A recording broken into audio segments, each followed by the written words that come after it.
Hello, Rob Lambert here with AssetProtectionTraining.com.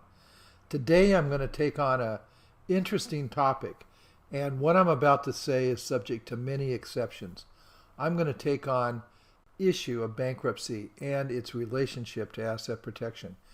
In these courses on this site, AssetProtectionTraining.com, we will be going into Chapter 11, Chapter 13, Chapter 7, bankruptcy filings in detail.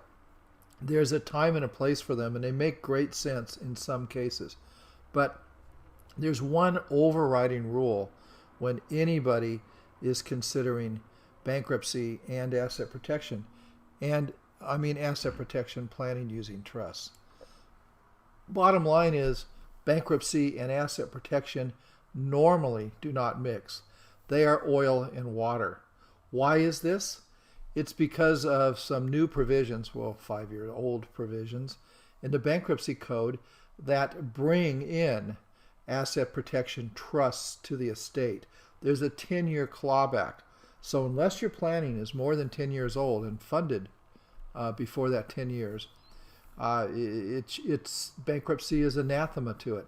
You don't want to have your plan subjected to a federal judge who's the closest thing to God on earth. Appointed for life, unlimited virtual power, nobody to criticize them. Bankruptcy judges are not to be messed with. So don't mess with them. And if you're considering an asset protection trust and bankruptcy, go bankrupt first.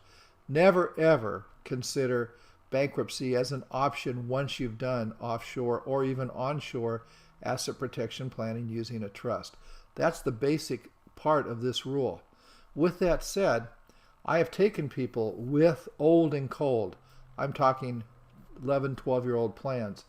I've taken them through Chapter 7 and other types of bankruptcies. I don't do bankruptcies. I'm not a lawyer. I don't do any of that stuff, but I get in the middle of it a lot.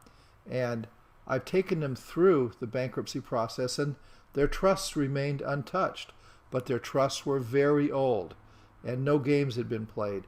My clients didn't fudge any rules. They completely disclosed everything. And so it can work. But in 99% of the cases, just remember, bankruptcy and asset protection trusts do not mix. They are oil and water. Thank you very much for coming. I appreciate your time, and we'll give you a lot more good information.